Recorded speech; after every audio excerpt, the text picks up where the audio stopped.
And it's time for our next guest. It's Jeffrey Brandler. Jeff, how are you doing today?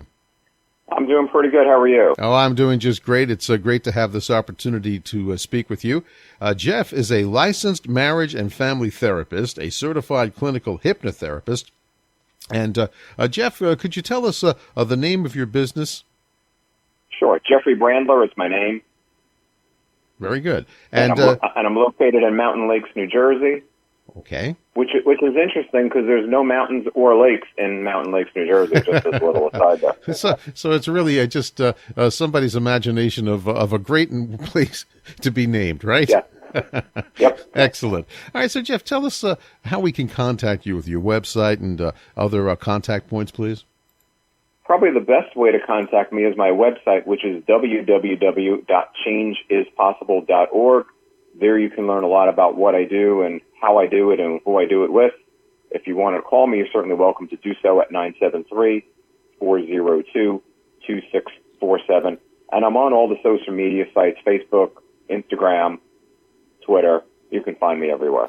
So, Jeff, tell us a little bit about what inspired you to get into this, a little bit of your personal history and career history leading up to where you are today. Well, it's funny, when I started off, I wanted to be a doctor. That was plan A.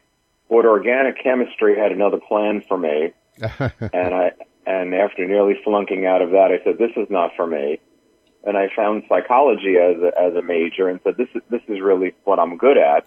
And I'm good at speaking with people and people speaking with me and people feeling comfortable.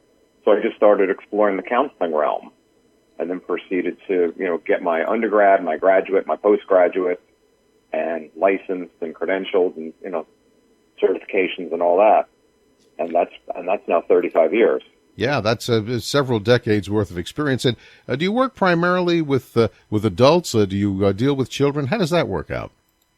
I only work with adults. When I first started my career, I loved working with adolescents, but I got older, and they didn't, and so that's why I just work with adults, because I can work with them. And probably my adults are probably the youngest is in their early 20s, and then up to whatever. I think my oldest client is in her 70s. Jeff, do you find that adolescence, it's a little further from your experience today because of the way things have changed, with the internet and social media, and you're just feel more comfortable working with people with similar experiences you have? Yeah, I like to talk to the person that's having the problem, not have the parent be the proxy for the person having the problem. Mm-hmm. So when I'm talking to someone, I'm talking to Mary Smith, I'm talking to Mary Smith. I'm talking to little Joey Smith, and I have to talk to Mary Smith, his mom, about what's going on with Joey, and that just gets my brain too confusing. Yeah. So it's just easy to talk. It's just easy to just dial direct. So with the adults you work with, how do they connect with you? Do you do outreach? Is there a word of mouth component to this? They find you through the website. How does that work? I think all of it. Because I'm also in all the insurance network, that's been a good source of marketing for me. My website has been a great source of marketing. Word of mouth. I also do some, because I also do a podcast which is called Brandler Bits, which is basically a 5-minute topic on something that's going on in my office or some issue that's important to talk about. That also becomes a great way to share that with other people on social media. And then I get, people have said, I really listened to that. I really like that. I want to come see you. Uh-huh. And where can folks find Brandler Bits if they wanted to? Right on my website. It's right on the sidebar. Okay. So at the changeispossible.org website, right on the sidebar. There's some 30 episodes there. That's great. So then you typically, with someone that you work with, you deal with adults. What are some of the, conditions that they come to you with and that you treat them for? I've seen, I would say the people that I work best with are people that have anxiety issues, depression or mood issues, addictive disorders, and there's plenty of those folks. And then just regular kind of stress and stress-related issues. And that's where hypnotherapy has been an amazing adjunct to my regular therapy. Because for years, I've done, regular cognitive behavioral therapy, which I love. When I started a few years back to adding hypnotherapy and hypnosis to that, it's like, wow, look what I can do in a much faster period of time, much shorter period of time, and much more efficient and effective. So that's been just amazing too. So why is that? Is that because hypnotherapy, gets to the underlying emotions that they have that maybe they're not even aware of? Not even that. It's more. I mean, it's not even. People are able to tap into things that they weren't aware were there. Mm-hmm. For example, we all have hidden strengths that we kind of know, but we really don't. And then when we're using hypnotherapy, all of a sudden we find something, and there's some message that comes through, or some strategy that comes through, or some idea that people can work with, and then all of a sudden it's like bang, there it is. Right. Or in probably the best case, the people that I've worked with that cannot sleep. They just can't sleep. So we do a hypnotherapy session. I record all my sessions. And when I do that, sleep happens in 10 minutes. That is groundbreaking. Right. Well, that makes a lot of sense. Could you, of course, respecting folks' privacy, tell us about a situation where you decided that hypnotherapy was the best way to go, what they came in with, what you did, and how they came out of the whole thing? Okay. There's probably one woman that comes to mind, and it's someone who I'd known for a while, and I said, hey, do you want to do this? And she said yes. And so just by, hypnotherapy has some particular stages to it. So there's kind of an introduction to it where there's a lot of breathing and whatnot. And then inevitably there's me telling a metaphor or a story or something like that. And within that story are lots of phrases, clauses, ideas, concepts, images. And so one of the things that happened was, in one of the things I was saying, I hit something, which I couldn't even tell you what that was, and the person burst into tears. And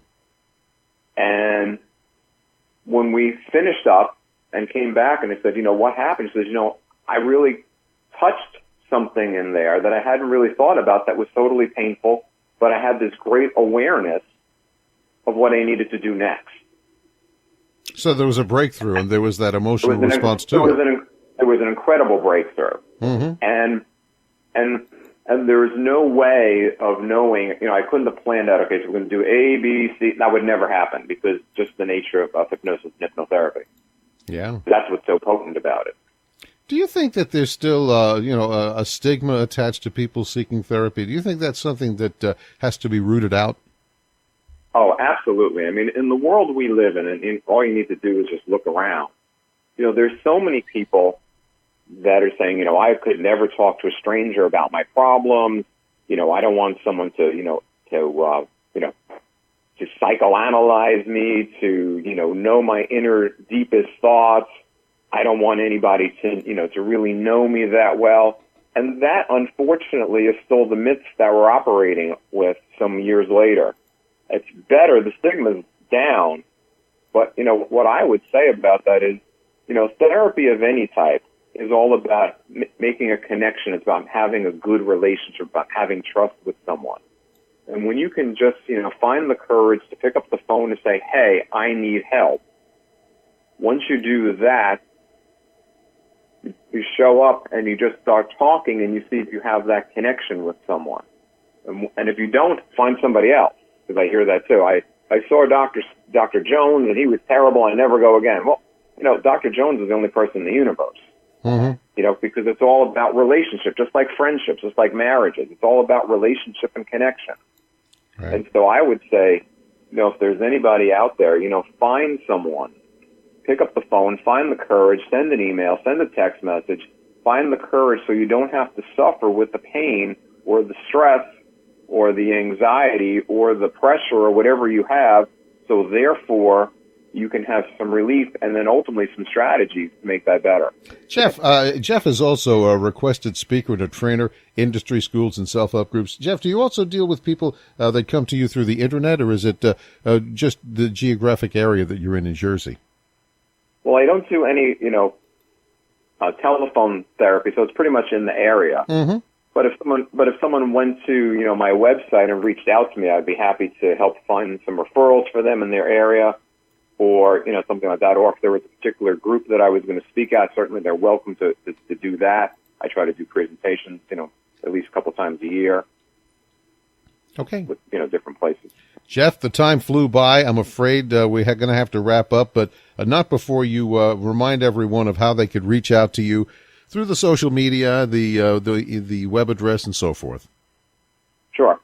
Website, www.changeispossible.org. Phone number, 973-402-2647. Facebook, Instagram, Twitter. Just search my name, Jeff Brandler. You'll find me. Thank you very much, Jeff Brandler, for a very interesting conversation with you, and I wish you the best, and perhaps we'll get a chance to talk again sometime, okay?